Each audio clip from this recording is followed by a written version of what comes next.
Hello and welcome to the channel. Four major players in the coming election: Abubakar of the PDP, Obi of the Labour Party, Kwankwanso of the NNPP, and Bola Ahmed Tinubu of the All Progressives Congress APC's commitment to fiscal and monetary policy may just be what the country needs in order to revive its failing economy. Subscribe, like, share, and comment. Thank you.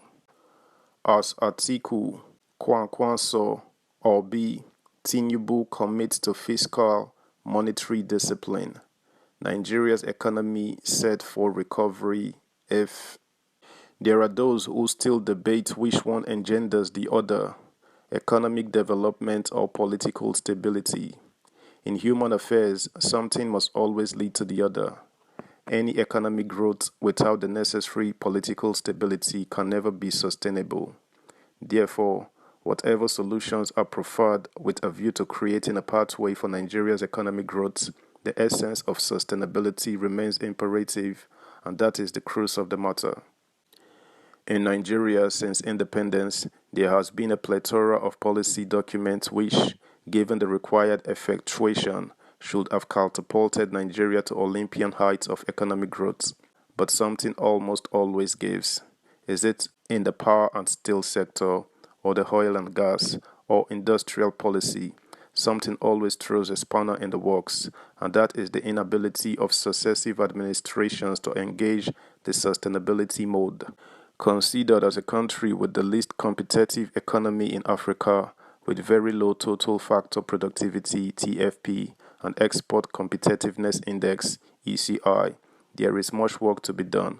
So, when the four leading presidential candidates in next year's election take on any and everything economic in their manifestos with commitment and pledge to turn the Nigeria economy around for the better, their sentiments should be understood. Atiku Abubakar, the People's Democratic Party (PDP) presidential candidate, says his agenda is guided by three basic principles. 1. Reaffirm the criticality of private sector leadership and greater private sector participation in development, while repositioning the public sector to focus on its core responsibility of facilitation and enabling the appropriate legal and regulatory framework for rapid economic and social development. 2. Break government monopoly in all infrastructure sectors, including the refineries, rail transportation, and power transmission, and give private investors a larger role in funding and managing the sectors, thus emulating the benefits accrued in the oil and gas and telecoms sectors. The agenda is hinged on a 5-point agenda to restore unity in diversity, ensure safety and security of life and property, build a dynamic economy for prosperity, restructure the policy to foster unity and stability, and provide qualitative education. For Rabiu Musa Kwankwaso of the New Nigeria People's Party, NNPP, he says Nigeria is at a consequential crossroads and generally insists that after 16 years of PDP and 8 years of APC leadership resulting in persistent insecurity, unprecedented economic crisis, mass unemployment, increased poverty and destitution, growing and uncontrolled inflation, collapse of social services including education and health services, increased corruption and graft, and increased mistrust and division, the Nigerian citizens are dissatisfied and disappointed and are yearning for a positive change. The choice in 2023 general elections is clear: a new and better Nigeria that the NNPP is poised to put in place, or the continuation of the status quo. Kwankwaso then goes ahead to declare that he will restore fiscal discipline. To achieve this, he says, the size of FG recurrent expenditure needs to be immediately reduced, which, along with measures to improve revenue, will bring down the level of deficit. This we have achieved in Kano State, where we reversed the capital to recurrent ratio of 30.70 in 2011 to 65.35 in 2014. Subscribe, like, share, comment, and please turn the notification bell on. Thank you.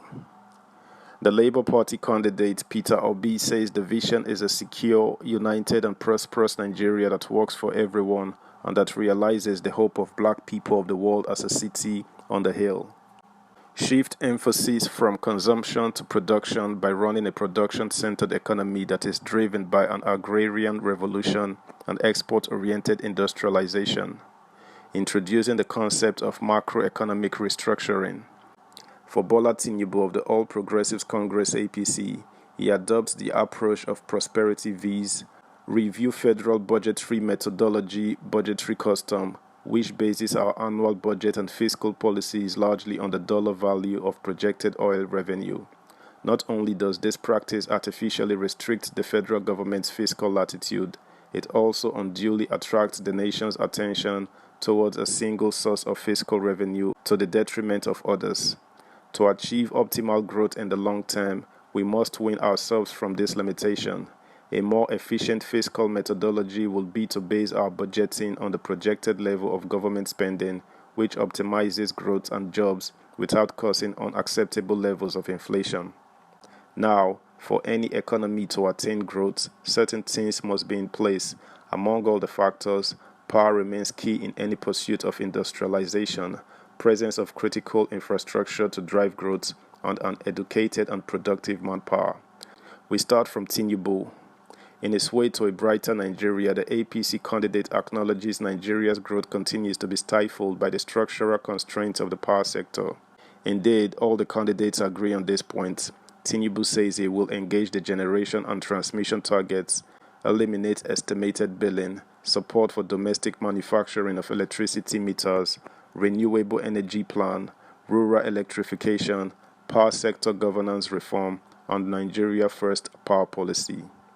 Obi's power solution will tackle the issue of transmission, generation, and distribution.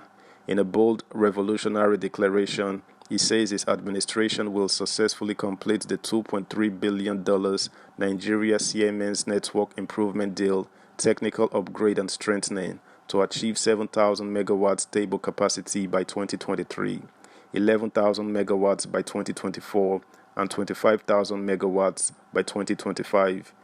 Kwankwaso's solution is to generate, transmit, and distribute 20,000 megawatts of electricity by 2023 to 2027.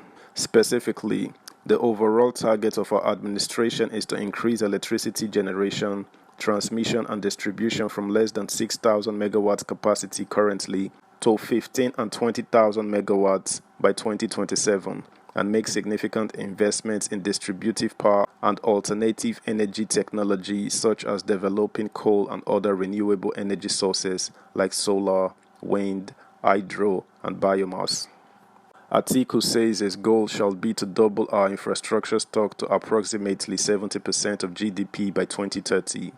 This quantum leap would require a commitment to invest a minimum of $35 billion annually in the next 5 years to finance all the core public infrastructure projects.